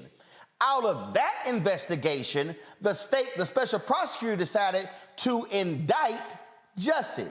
It goes to trial. He's found guilty. He's sentenced. So we skipping over that they decided to say to the black state's attorney, damn you and your decision making and your authority and the wide discretion. The special prosecutor literally said that she and her office abused their wide discretion. Oh, but there was nothing criminal involved. How do you abuse your wide discretion when the law gives you wide discretion? She made a decision to dismiss the case. The only reason we even having this conversation and the only reason we even discussing Jussie being released on appeal is because they blew her off and then chose to take it to trial. We can't skip over that. Would you be equally upset if they decide to do a special prosecutor for the case in regards to the black guy getting shot in the woods with his white friend? I'm not making no comparison between Jussie and somebody who got shot and killed. Damn, y'all. Are you serious? There is no way in the world. There's no way in hell. There's no way in hell that I'm going to sit here and compare. Yeah, a brother gets shot and killed. He dead. He dead. And I'm going to say over here, as a special prosecutor for an actor who they're accused of actually involved in a hoax. He alive, the two other dudes alive, everybody alive. I ain't making no comparison between those two. They ain't even apples to oranges. Roland, you were just talking about the question of whether or not a district attorney should be overruled by a special prosecutor or a state's attorney.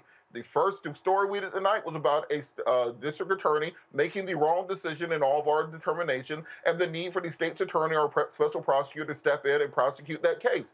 I don't think there's anything wrong with that when there's questions. So the whole point is fairness, setting a standard where everything can be judged by and adjudicated by. We want to make sure that anybody, regardless of your celebrity, regardless of fame, regardless of race, that you can expect a similar outcome. We can't simply have capricious outcomes based upon the whims of the district attorney where there are outside.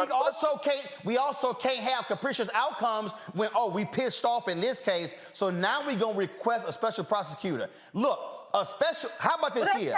How about this here? A special prosecutor should be requested in special circumstances. A bullshit hoax ain't no damn special circumstance. I'm sorry. That's BS, okay? And the fact of the matter is, to complain about the money and the time spent, when you choose to prolong the case to prove what?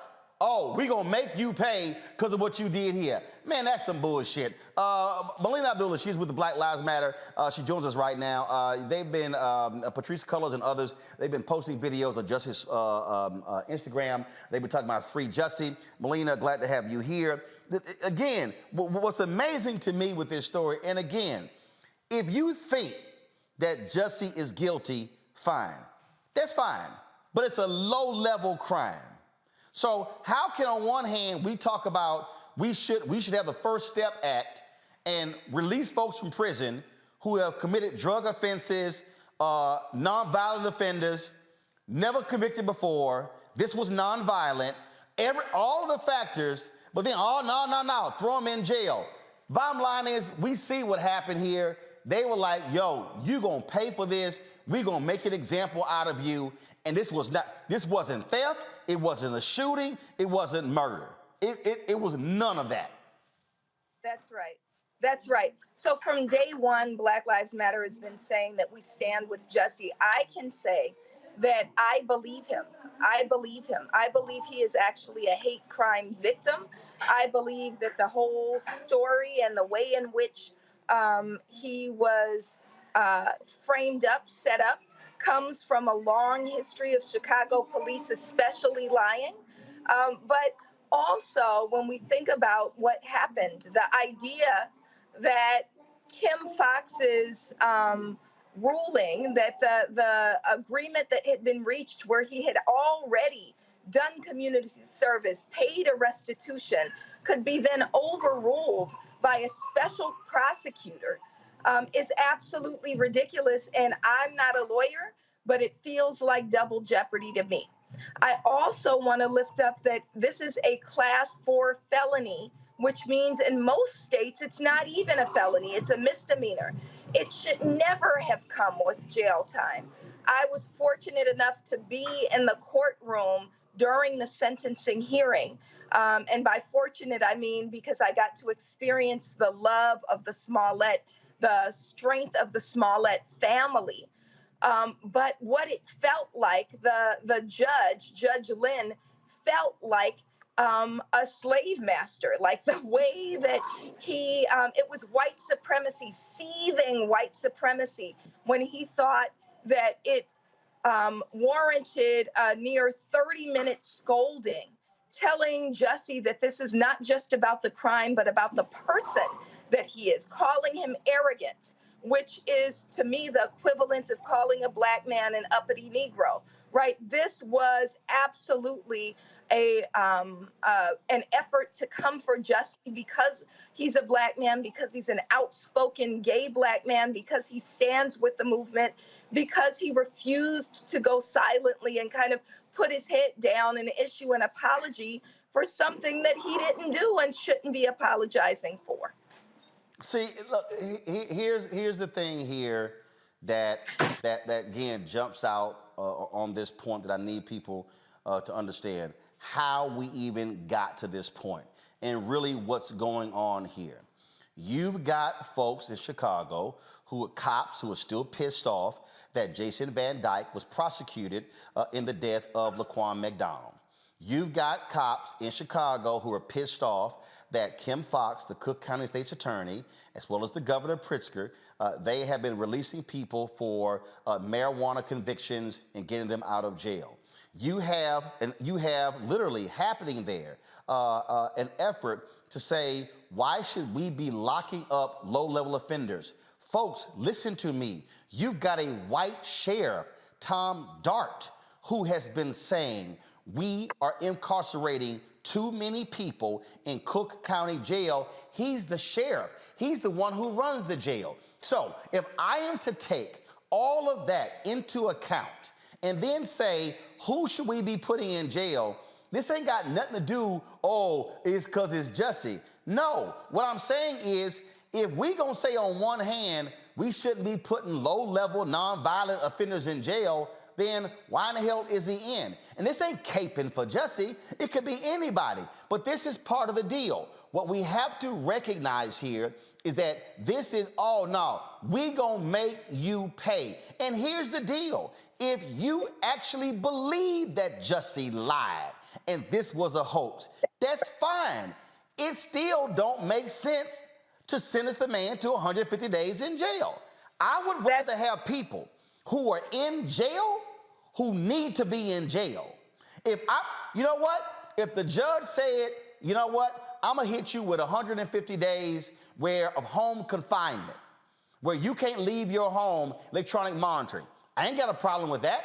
Now, somebody might still say that's too much, but if that was a deal, I'm talking about literally the amount of taxpayer dollars being wasted to make an example out of Jussie Smollett, and it can be Jeffrey, he could be Jamal, he could be whatever. That's really what's going on here, Melina. That's what we're looking at here. That's absolutely right. The one point I would make is, one, I do believe Jussie. Your point is absolutely right. You don't have to believe Jussie to believe that he doesn't belong in jail, to believe that the sentence is wrong.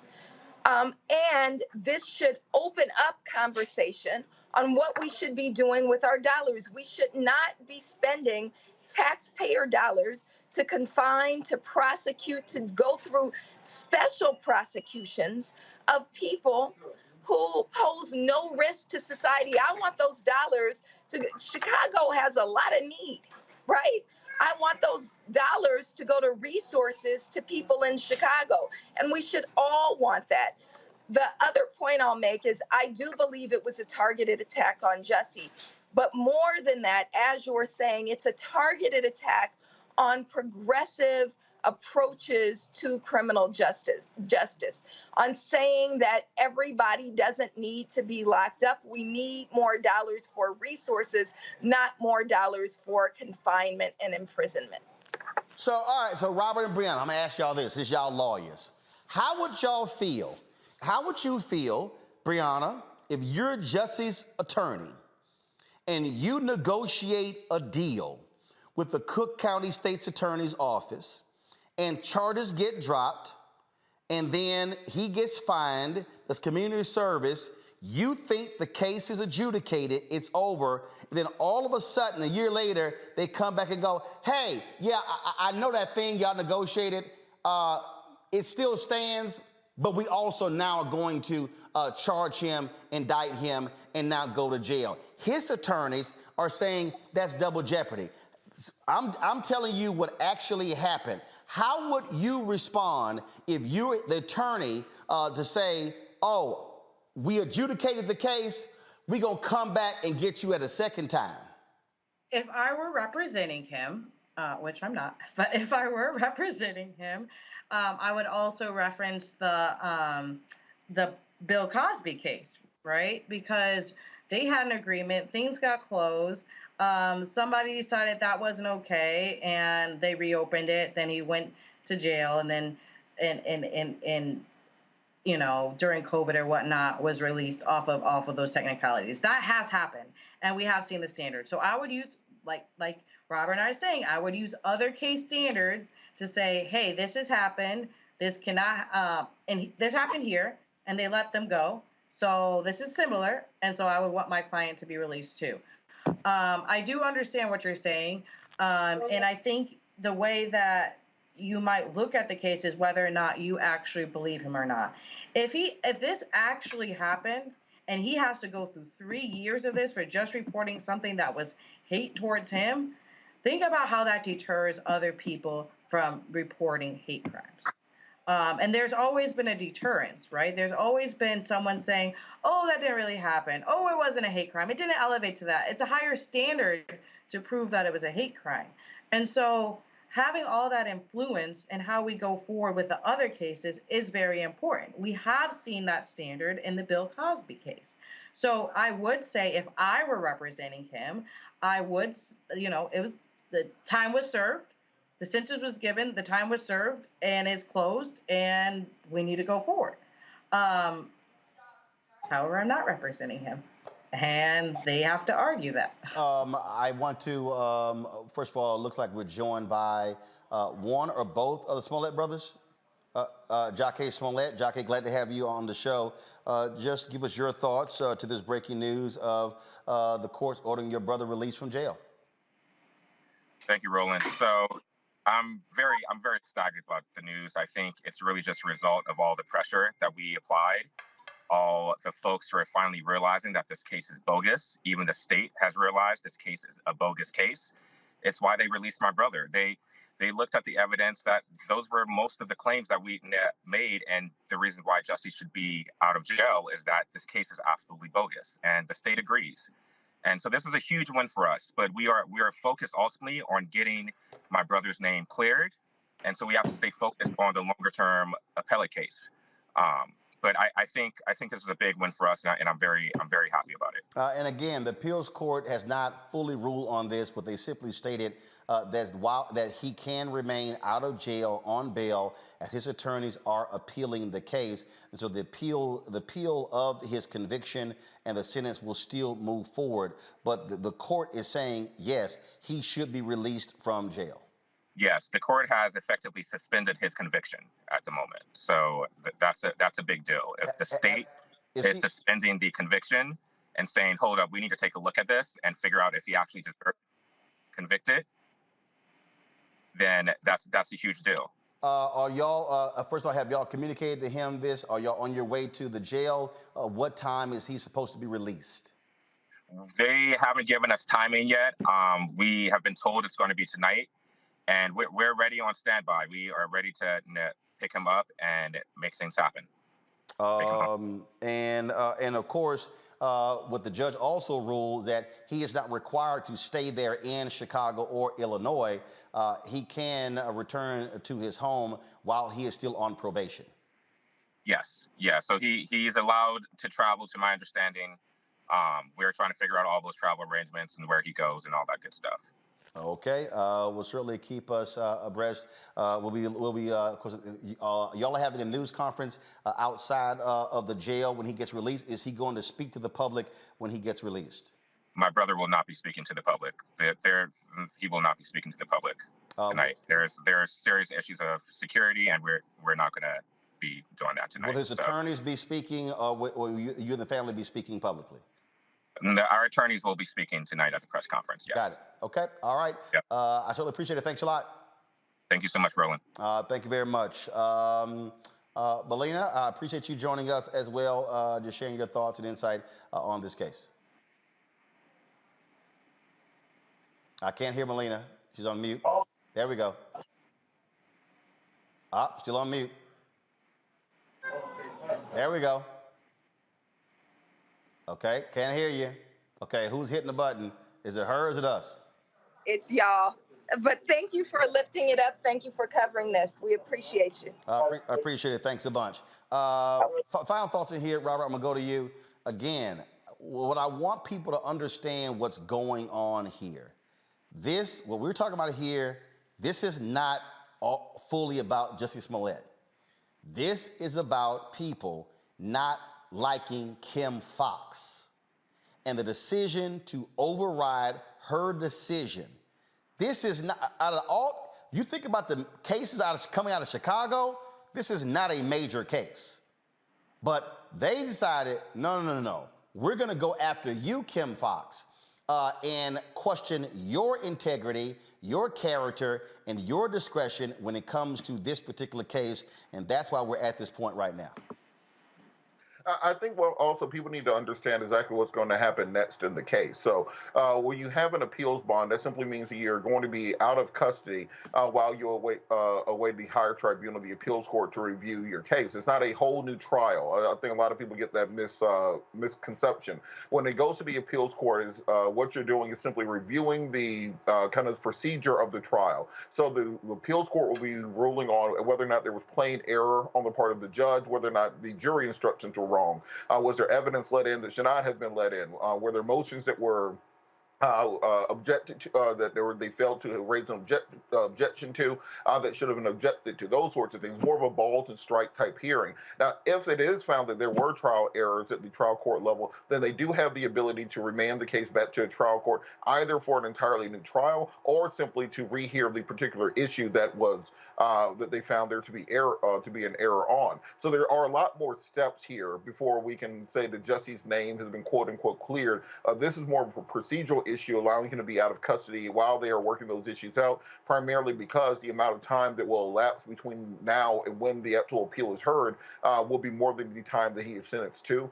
So I do think there's something that people need to monitor and pay attention to what precedent is being set by these issues, because since it is a high-profile case, there will be lawyers looking at this all around the city of Chicago who will be making these same motions saying, well, look, my client is a nonviolent first offender also. He should be out on an appeals bond awaiting sentencing also. So we do want to see what precedent this will set and what criteria are being put out there, because it will reverberate through the legal community for years to come. Indeed, but I want our people to be very well aware why we're even having this conversation today. Because it's a procedural conversation. Huh? It's a procedural conversation No, that you're stressing. it's not a procedure conversation. No, it's not. We're at this point today, it's because there are people, as Kim Foxx put in her editorials that ran the Chicago Sun-Times, the Chicago Tribune, there are people who do not like progressive district attorneys. Understand what just happened in Texas. You had 11 prosecutors run against progressive judges in Harris County who put forth historic bail reform. They were backed by the police unions.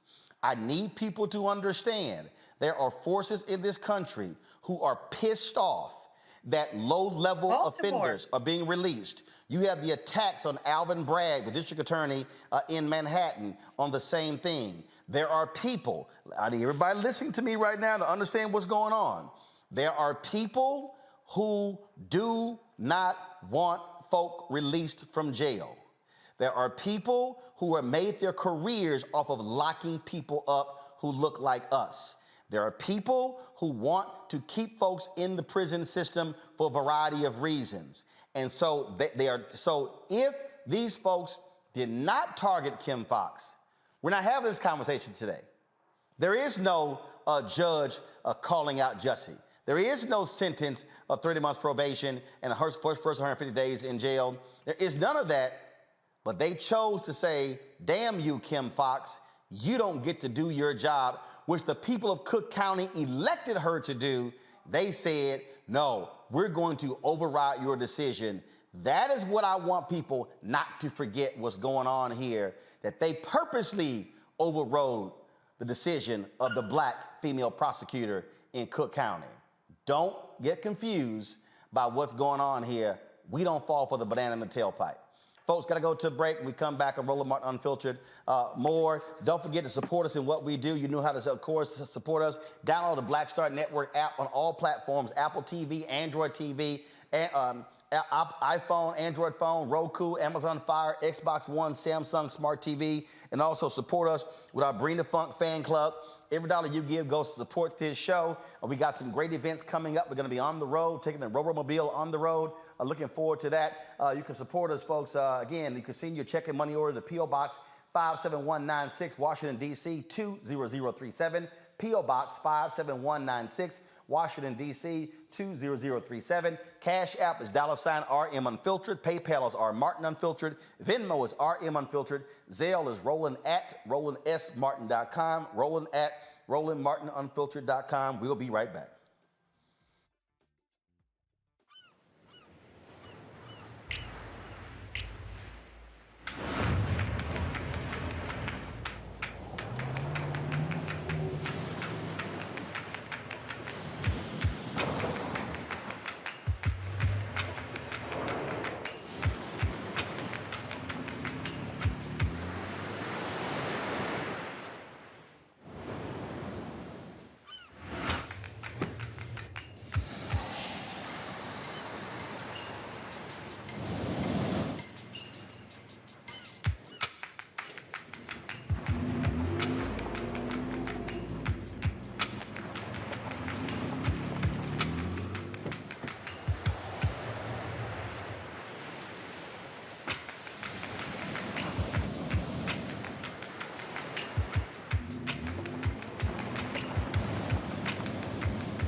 Hey, I'm Arnez J.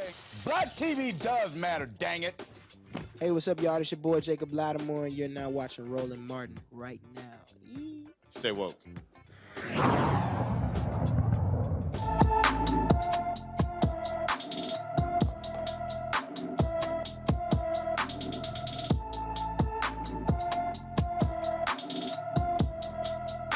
Folks, Paris Jones was last seen in Wildwood, Florida on January 28th. The 17-year-old is 5 feet 3 inches tall, weighs 130 pounds, with black hair and brown eyes. Anyone with information about Paris Jones should call the Sumter County, Florida Police Sheriff's Office at 352-569-1600, 352-569-1600. Folks, the family of Breonna Taylor is demanding the police officers involved in her death be held accountable.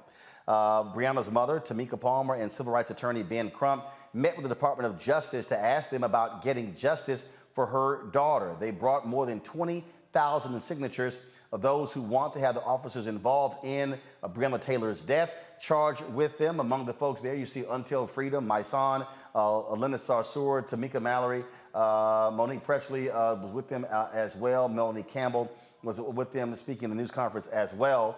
Taylor was shot to death in March of 2020 after Louisville police officers delivered a no-knock warrant to her apartment. And so we'll let you know what the DOJ decides there, folks. Speaking of the Department of Justice, I got this note just a few moments ago. The DOJ, they have actually charged a former Louisville police officer with using excessive force. The federal grand jury in Kentucky today return an indictment charging an Indiana woman with violating an individual's rights while acting as an officer for the Louisville Police Department. Katie Cruz, who's 29 of Jeffersonville, Indiana, has been charged with using a pepper ball gun to fire a pepper ball at an individual while the individual was standing on private property and not posing a threat to the defendant or others. This took place on June 1st, 2020. Cruz is charged with using unreasonable force. If convicted, she faces a maximum of 10 years in prison. This announcement was made by Kristen Clarke, who heads the Civil Rights Division of the Department of Justice. Amazon has committed $2 billion in funding to build affordable housing in the D.C. metropolitan area. Housing rates have skyrocketed in the area, and Amazon believes it can help the housing crisis by giving low-income residents housing options near metro stations and job opportunities. The two properties are expected to be completed by late 2023. Tuesday, the Senate confirmed the first African-American woman director of the Office of Management and Budget. Shalonda Young will manage and oversee the execution of the federal government budget. Young previously served as the acting director of the agency. She also worked at the House Appropriations Committee and had several Democratic staff roles. She is the 5th black woman in President Biden's cabinet, and the first one, of course, to lead this office as well. All right, folks, got to go to a short break. When we come back, our Tech Talk segment. You're watching Roland Martin Unfiltered right here on Star Network.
My name is Charlie Wilson. Hi, I'm Sally Richardson Whitfield. And I'm Dodger Whitfield. Hey everybody, this is your man Fred Hammond, and you're watching Roland Martin, my man, Unfiltered.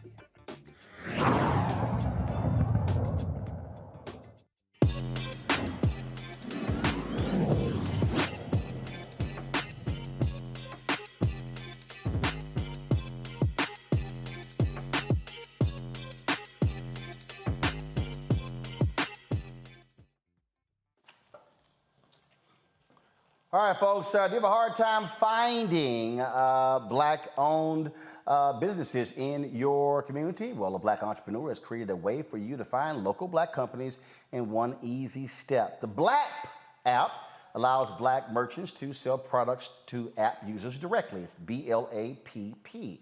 App users will be able to shop local while supporting businesses that range from black-owned restaurants and bars to black florists and plumbers. The founder is comedian John Laster. He says the app is like a black shopping mall on your phone. He joins us now from Brooklyn, New York. Glad to have you here. So, John, how did you decide to do this here? What was the impetus? The impetus was watching somebody get choked out on TV. That was my exact same height, exact same weight, exact same skin color. And I decided to do something about it this time. So with this here, was it a particular business? Were you going somewhere? Were you like, man, I would love to know some black-owned businesses around here? Yeah, man. You know, I've just been always one of those people that, you know, believe the yelling and screaming and boycotting and marching is good to highlight a problem, but it wasn't going to last. So I was trying to find something to do, man, that would actually have lasting change in our community. And the circulation of the dollar is where a lot of our problems start and end. So I was trying to find a way to do that, and it just so happens that the technology was ready to meet the idea. So how do folks? How do you collect the data to know that the businesses exist? Well, what we ended up doing was we were able to, it's called an API, but scrape the public data API for Black-owned businesses, and we found out there was 40 or 50,000 of them. And then there's ways to clean up that search. But if I told you that, Roland, I'd have to kill you. How many businesses would you say you have on the app right now? I would say, man, somewhere around 45 to 50,000. And because it works around the world, and the first question a lot of people ask me, hey, does it work in Dallas? Does it work in St. Louis? Does it work in Seattle? It works in Cedar Rapids, Iowa. It works in Eugene. It works in Toronto. It works in Amsterdam. We put a lot of work into this joint. Questions from our panel. Breonna, I'll start with you. Yes, thank you so much for doing this, because it does really help us to keep our money in our community and fix some of the issues that we've been talking over this segment. One of my main questions is, does it have an ability, kind of like Yelp, so once we go to the business or so forth, for one of us to rate how our experiences with the company, or it just itemizes the closest black hairdresser you have near you, etc. Right. Well, what I did in the app just for now, was you are able to access Yelp and put your reviews in there. For the early going of this, I hate to say this, but I wanted to keep a lot of the negativity out. So I was like, let Yelp deal with that, and we'll just deal with identifying the businesses for now. At some point in time, we will probably have our own ability to review businesses, though. Yeah, I think that it's important for that aspect, because I think a lot of our people do not primarily go to Black-owned businesses if they feel the service is different or whatnot. But if they can also see that we have Black-owned businesses that are excelling, that have great customer service and so forth, and we elevate those and reward those, or have other ones go up to that standard, it helps. Just an idea. Oh yeah, no doubt. I mean, the Yelp information is right there in the app, so it's not like it's literally at the bottom of the screen of the businesses. Like I said, we just chose not to do it inside the app. But if you open up the app, you'll see right there in the corner is a Yelp review that you can access in one touch. So it's literally a touch away if you want to access that. We didn't leave it out. Yeah. Is the app geolocated? In the sense of okay, perfect. Wherever you're standing, as soon as you open it up, it'll tell you there's no thinking involved, because I needed it to be simple. Oftentimes people want to help you, but you got to help me help you. I'm not going out of my way to do much of anything. So yes, it's geolocated. Robert, question. Well, I think it's a great app. I think it's a great concept. So if you are a Black-owned business, how do you get yourself on the app? How can you make sure to people that you're included in this, so we can get the maximum number of Black businesses included? And I got a follow-up after that. Okay. So in the event that, because none of this tech is perfect, in the back of the app, in the third screen, we added you could just hit these three dots, but we have a feature where it says add a business.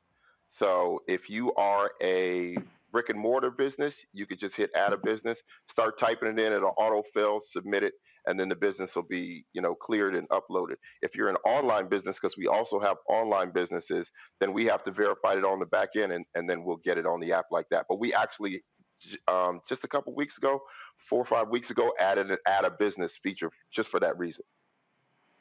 Absolutely. And me and Roland we've had things like this before. We've talked about this. Is there a way to add a feature that lets you know what a particular Black business is out of before I get there? So like if you out of Whiting, let me know you're out of Whiting before I drive there. There's something like that. Can we include that button in there? That's going to be in our BLAPP Prime.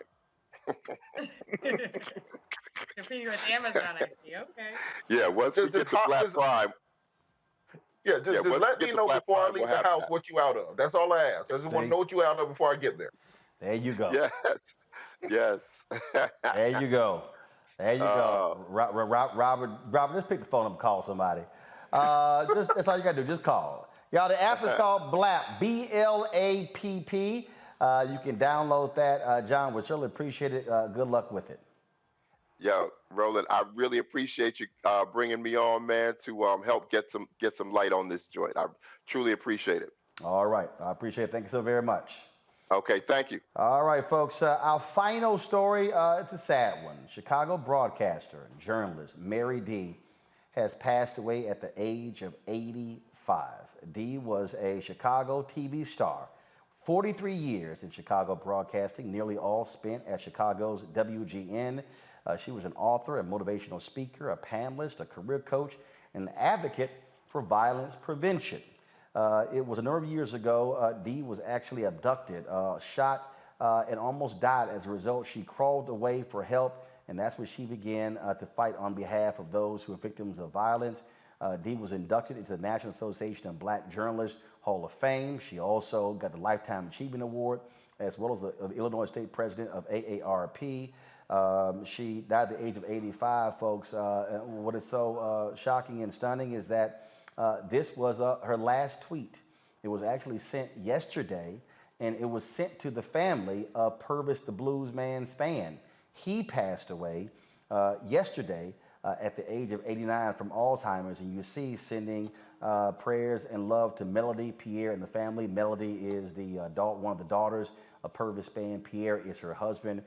This was the last tweet that was sent out by Mary D, and her family posted this on her website. With great sadness, our family announces the loss of our beloved matriarch, the brightest light in our lives, Mary D, who died peacefully in her sleep at home. As you can imagine, our family is simply heartbroken and asks for privacy at this time. This webpage will be updated frequently with final arrangements, memorials, and other details. Folks, I lived 6 years in Chicago, oftentimes crossed Mary D out and about. She was an absolutely phenomenal sister, gorgeous woman, had a smile that, as you can see right here in the photo here, that lit up the entire room, $1 million smile.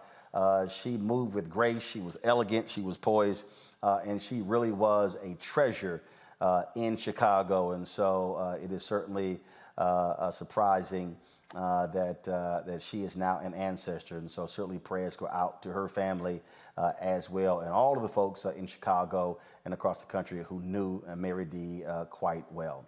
Folks, that is it for us. Let me thank Breonna and Robert. We lost Monique earlier due to some Wi-Fi issues in the hotel she was at. We appreciate her being on the show as well. Thanks a bunch.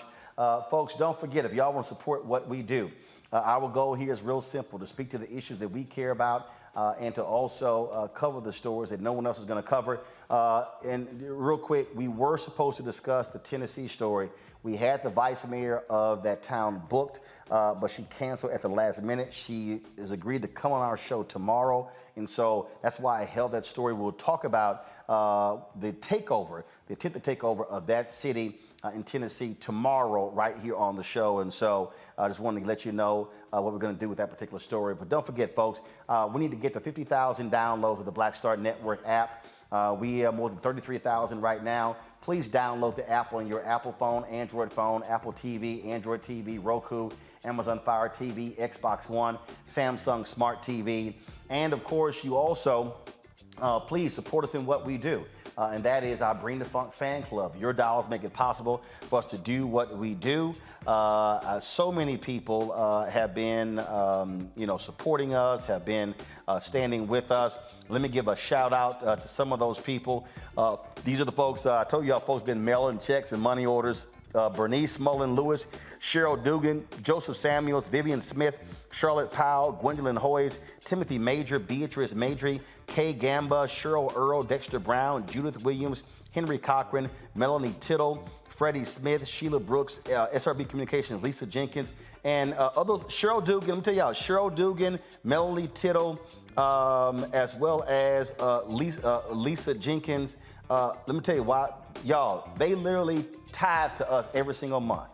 I get a check from them every single month supporting us on the show. So I just wanted to give them and Ernest Mims as well, give them a special shout out. Every month, their check comes in, and so they have been with us since we started. And so that's what I want y'all to know. There are some people who are supporting us, who are standing with us, who've been with us for quite some time, and I certainly appreciate all that they do for us and all of our contributors on the show, people who give to make this show possible. And so thank you so very much again. If you want to send a check or a money order, please do so to P.O. Box 57196, Washington, D.C. 20037. Cash App is $RM Unfiltered. PayPal is R Martin Unfiltered. Venmo is RM Unfiltered. Zelle is Roland@RolandSMartin.com. RolandMartinUnfiltered.com. Coming up next, y'all can keep the promo, please. My conversation with the great Richard Browntree. He, of course, the original Shaft. We had a phenomenal conversation in Los Angeles. Talked about that iconic role, other things that he was involved in. He talked about his family. Y'all, it is a fascinating conversation. You do not want to miss this. And so we're going to end this stream, and then we're going to come back. So please, it's more than 2,000 of y'all watching right now. Y'all need to come back. I'm telling you, you're just going to really be blown away by the conversation with my man, Richard Browntree. I appreciate him sitting down with us. And so after I say holla, we're going to roll this promo for y'all to check it out. So I will see y'all tomorrow right here, Roland Martin Unfiltered. Holla! I was in the telephone booth on 63rd and 3rd Avenue. Brought my coins in and dialed a number. Mr. Parks, this is Richard Browntree. Oh, yeah, yes. Well, you know, it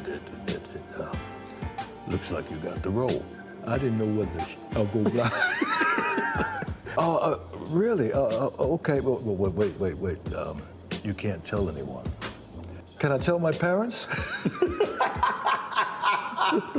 And I'm walking around town, and my fellow actors and models are saying, hey, you know what?